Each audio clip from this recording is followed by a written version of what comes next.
तो फाइनली ढूंढ लिया आपने। हाँ, मुझे उम्मीद थी आप ढूंढ लोगे। आज की इस वीडियो में मैं आपको बताऊंगा कक्षा 6 इतिहास हरियाणा बोर्ड की किताब है आपकी हमारा भारत एक, उसके पाठ नंबर 3 के महत्वपूर्ण प्रश्न उत्तर। पाठ का नाम क्या है? रामायण और महाभारत काल। तो इस पाठ के महत्वपूर्ण प्रश्न उत्तर आज इस वीडियो में होने वाले हैं। चलो शुरू करते हैं। मैं हूं अजय और आप देख रहे हैं CCL क्लास। हाँ, एक जो है काम की जानकारी दे देता हूँ आपको। जो है पूरी किताब, ये हमारा भारत एक जो किताब है उसका पूरी किताब का सॉल्यूशन मिल जाएगा, जिसके अंदर आपको हर एक चैप्टर के नोट्स, अभ्यास के प्रश्न उत्तर, महत्वपूर्ण प्रश्न उत्तर और MCQ, ये सारी चीजें आपको लिखी हुई भी मिलेंगी, वीडियोस भी मिलेंगी। तो इनके लिंक जो है मैंने डिस्क्रिप्शन में भी दे रखे और साथ में पहली कमेंट में भी दे रखे, तो चेकआउट आप कर सकते हो। अब एक जानकारी, मतलब एक चीज बता देता हूँ आपको, जो ये प्रश्न उत्तर है कैसे, मतलब किस तरीके से प्रिपेयर करना है। पहली प्रैक्टिस जो है, पहले जो है आपको याद करने हैं वो तो खास तौर पे बेसिक है कि भाई अभ्यास वाले अभ्यास कार्य जरूर करना है। अभ्यास वाले के बिना आप नहीं कर पाओगे ये चीज। तो अभ्यास वाले प्रश्न उत्तर पहले जरूर से जरूर करने हैं, क्योंकि ज्यादातर चांस रहेंगे उन्हीं में से आ जाएगा आपका पेपर। अगर आप वो नहीं पढ़ रहे हो, आप सीधा आते हो इंपॉर्टेंट क्वेश्चन ढूंढने, तो ये वीडियो आपके काम की है, क्योंकि इसमें मैंने वो सारे क्वेश्चन दे रखे हैं जो एग्जाम में पूछ सकते हैं, अभ्यास वाले हो या फिर वो चैप्टर से बाहर हो, जो भी जिस टाइप से क्वेश्चन हो। और अगर क्वेश्चन बाद में, मतलब पेपर होने के बाद एग्जाम में आते रहेंगे, ये क्वेश्चन अपडेट होते रहेंगे टाइम के साथ में। अगर वीडियो बाद में देख रहे हो तो नई वीडियोस आती रहेंगी, प्लेलिस्ट में चेक कर लेना आप एक बार जाके, ठीक है। तो चलो शुरू करते हैं इन प्रश्न उत्तरों को। पहला प्रश्न है, केकई ने राजा दशरथ से कौन से 2 वर मांगे थे? 2 वरदानों का जिक्र है, तो कौन से 2 वरदान थे? पहला था भरत को राजगद्दी दे दी जाए और दूसरा था श्री राम को 14 साल के लिए वनवास भेज दिया जाए।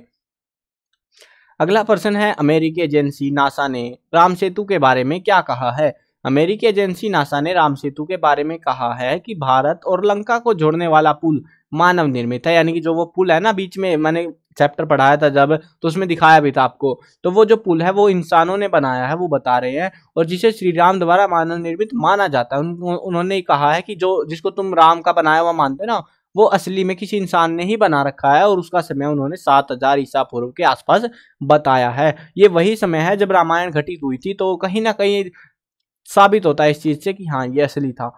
महाभारत के शांति पर्व में राजा की उत्पत्ति के बारे में क्या बताया गया है?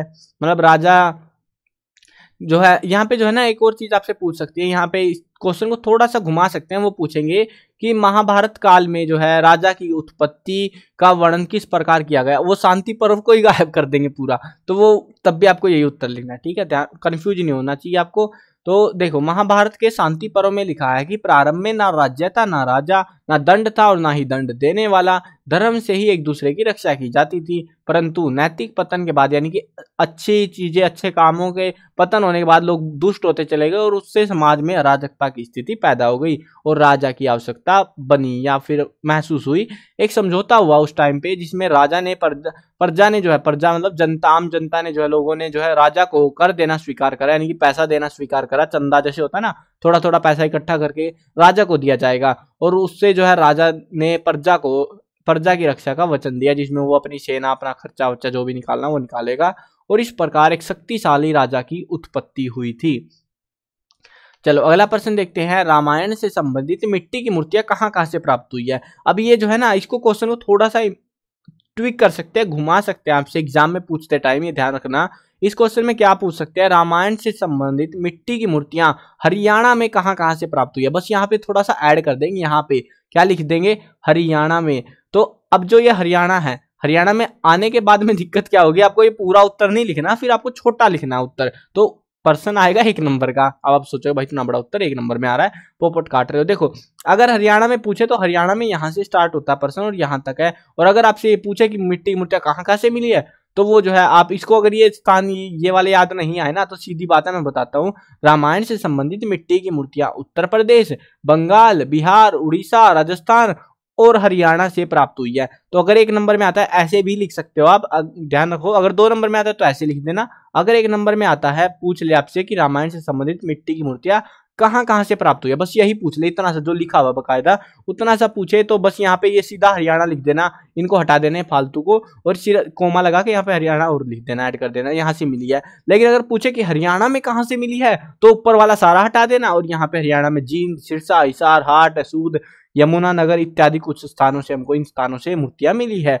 तो ये ध्यान रखना है, इस क्वेश्चन को 2 तरीके से पूछ सकते हैं और आपको लिखना आना चाहिए फिर वो।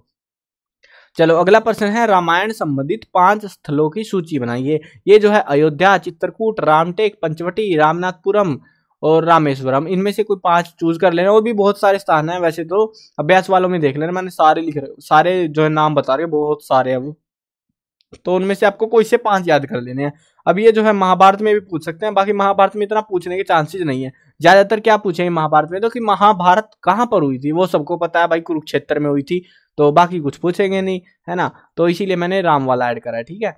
चलो आगे बढ़ते हैं। महाभारत का वर्तमान रूप अपने में अनेक शताब्दियों के विकास को संजोए हुए है। स्पष्ट कीजिए कि अनेक शताब्दियों का विकास कैसे उसके अंदर है। तो देखो, आधुनिक महाभारत से पहले हमें इस महाकाव्य के अनेक रूप मिलते हैं। जय ग्रंथ में कौरव पांडवों के युद्ध का मूल कथानक है और इस मूल में केवल 8000 श्लोक थे। अब ये देखो, ये क्वेश्चन ध्यान रखना, अगर ये क्वेश्चन ज्यादातर 3 नंबर में आ सकता है मेरे हिसाब से तो, बट अगर ये दे दे आपको 2 नंबर में, तो आपको ये नहीं बताना कि इसमें कितने श्लोक है, ये गायब कर देना, सीधा सीधा बताना मुद्दे की बात कि ये जय ग्रंथ में कौरव पांडवों का कथानक है, उसके बाद जय ग्रंथ में भरत वंश का इतिहास जोड़ा गया और उसके बाद से जो है इसमें कुछ नीति परक अंश और ये जोड़ने के बाद ये महाभारत बन गया। बस इतना बताना अगर 2 नंबर में आता है। अगर 3 नंबर में आता है पूरा बताना पड़ेगा कि भाई इसमें पहले 8800 श्लोक थे, फिर जय ग्रंथ में भरत वंश के इतिहास को जोड़ा गया और यह बन गया भारतवर्ष, भारत ग्रंथ बना, जिसकी वजह से इसमें श्लोकों की संख्या अब 24,000 हो गई थी। अब भारत ग्रंथ में अनेक नीति परक अंश और आख्यानों को जोड़ने के बाद ये महाभारत बना। अब इसमें 1 लाख के आसपास श्लोक हो गए थे और इस प्रकार महाभारत का वर्तमान रूप अपने में अनेक शताब्दियों के विकास को संजोए हुए हैं। ठीक है ना, बता दिया मैंने 2 नंबर के हिसाब से कैसे लिखना है, 3 के हिसाब से कैसे लिखना है। ये चीजें देखो, अगर वीडियो ध्यान से देखोगे तो भाई याद रहेंगी आपको ये चीजें, लेकिन अगर आप ऐसे ही बस आंख बंद करके रट डालोगे तो क्या ही याद रहेगा फिर आपको। अगला प्रश्न देखते हैं, रामायण काल के सामाजिक जीवन की व्याख्या करें। सामाजिक जीवन मतलब समाज को लेके, यहाँ पे इस क्वेश्चन को ध्यान रखना, अगर रामायण के बदले पूछ ले महाभारत काल के सामाजिक जीवन की व्याख्या करें तो दोनों का उत्तर सेम है, सेम ही सीन था दोनों के टाइम पे। ठीक है, रामायण काल के चारों, मतलब यहाँ पे रामायण काल, अब महाभारत महाभारत काल लिख देना बस। महाभारत काल के या रामायण काल के चारों वर्णों की उत्पत्ति, वर्ण समझते हो ना, पिछले चैप्टर में पढ़ के आए थे, ब्राह्मण, शूद्र, वैश्य, वो वाले, है ना। तो उसमें जो है उनकी उत्पत्ति ब्रह्मा के विभिन्न अंगों से मानी गई है। ब्राह्मणों की श्रेष्ठता के अनेक प्रमाण मिलते हैं, परंतु अब क्षत्रियों की प्रधानता भी बढ़ गई है। वर्ण व्यवस्था का आधार जन्म के बदले कर्म को बताया गया है। यानी कि ये तो पहले भी था ना कि कर्म, जो जैसे कर्म करोगे वैसे ही वर्ण में तुम जा सकते हो, तो अब भी वैसा ही चल रहा था। महाभारत के समय आर्थिक जीवन की 4 विशेषताएं बताइए। इनकी आर्थिक जीवन यानी कि पैसा कैसे कमाते थे वो लोग, 4 तरीके बताने हमको। देखो, पहला था खेती बाड़ी करना, तो कृषि, शिल्प, वाणिज्य के अतिरिक्त धन कमाने का श्रेष्ठ साधन और कोई नहीं होता था। इसको आप आसान तरीके से ऐसे लिख सकते हो, उस टाइम के मतलब महाभारत काल के दौरान जो है लोग कृषि से अधिक धन कमाते थे। उसके बाद पशुपालन, जानवरों को पालना, ये टॉपिक है, देखो मैंने वैसे भी बता रखा है एक चैप्टर में कि जब आर्थिक जीवन की बात आए ना, पैसा कमाने की बात, पहले के लोग, मतलब पहले आज से कुछ 500-700 साल पहले से जितना भी पुरातन इतिहास उठा लो, वो लोग खेती करते थे और जानवर पालते, ये उनका बेसिक काम था और इन्हीं से ज्यादातर पैसा कमाया जाता था। फिर समय के दौरान अब तो हम पता नहीं कैसे कैसे तरीकों से कमाने लग गए। पशुपालन मुख्य व्यवसाय था और महाभारत में पशुओं की चिकित्सा विद्या का भी उल्लेख मिलता है। उस काल में शिल्प भी अधिक उन्नति पर था। शिल्पकार, शिल्प समझते हो ना, मतलब जो आभूषण वगैरह बनाना, ये वो चीजें, तो शिल्पकार अलग अलग श्रेणियों में संगठित थे और उनका अपना ही प्रधान होता था।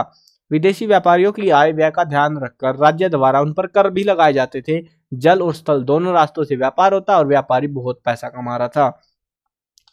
महाभारत के अनुसार राजा के प्रमुख कर्तव्य क्या है? निरंकुश होते हुए भी राजा का प्रमुख कर्तव्य क्या था? प्रजा पालन और प्रजा की रक्षा करना होता था। अभी अगर 1 नंबर में आए तो भाई इतना सा लिखना और कल्टी हो लेना वहां से, है ना। लेकिन अगर आ जाए 3 नंबर में या 2 नंबर में तो थोड़ा बड़ा लिखना पड़ेगा आपको। अब राजा से अपेक्षा की जाती थी कि वह अपनी प्रजा के साथ ऐसा व्यवहार करे जैसे घर में पिता पुत्रों के साथ करता है। तो यहाँ तक अगर 2 नंबर में आता है यहाँ तक लिख देना। लेकिन अगर बाई मिस्टेक 3 नंबर में दे दिया तो क्या करोगे? तो आपको थोड़ा सा एडवांस कर देना है। शांति पर्व में लिखा हुआ है कि राजा दुर्बल पर अत्याचार ना करे, क्योंकि दुर्बल की हाय राजा को खत्म कर देती है। धर्म का उल्लंघन करने वाले राजा की कठोर शब्दों में निंदा की गई है।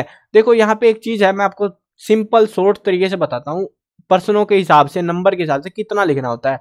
देखो ये एक लाइन है, ज्यादातर हम जब एक नंबर का प्रश्न लिखते हैं तो एक लाइन में आपका उत्तर खत्म हो जाना चाहिए, मतलब वो डिपेंड करता है आपका पेज कैसा है। ज्यादातर तो पेज जो है ऐसे वाले आते हैं ना, तो ऐसे वाले जो पेज आते हैं, अब इन पेजों के अंदर क्या है, इन पेजों में आपको जो है लाइन काफी बड़ी सी लिखनी होती है, तो ये एक लाइन में आपका उत्तर खत्म हो जाना चाहिए अगर एक नंबर का प्रश्न है। लेकिन अगर पेपर इस टाइप से आ रहा है, इस टाइप वाला, तो इसमें आपको दो लाइनें, बस दो ही काफी होती है, ज्यादा लिखने की जरूरत नहीं होती। अगर 2 नंबर में है तो 2 लाइनें इसमें, कई बार तो एक में भी काम बच जाता है, वो डिपेंड करता है पर्सन पे, लेकिन 2 लाइनों में काम निपट जाना चाहिए आपका। और यहाँ पे भी 3 लाइनों में, और अगर 3 नंबर का पर्सन है तो 3 लाइनें या फिर 4 लाइनें भी लिखनी पड़ सकती है, और 5 नंबर वाले में तो भाई 4-5 लाइनें लिखनी पड़ेंगी। वो ऐसा नहीं है कि उल्टा पुल्टा कुछ भी चिपका रहे हो, क्या पता 5 नाम पूछ रखे हो आपसे और बस वो नाम बताओ, गलती हो लो भाई 5 नंबर फ्री के मिल गए, तो ऐसा भी हो जाता है बहुत बार। वो आपको डिपेंड करता है, बट हाँ जैसे जैसे यहाँ पे से देखो, ये तो मैंने अपने एस्टिमेट से पर्सन बताए हैं, जो पर्सन आपके एग्जाम में आते रहेंगे वो मैं यहाँ पे अपडेट करता भी जाऊंगा।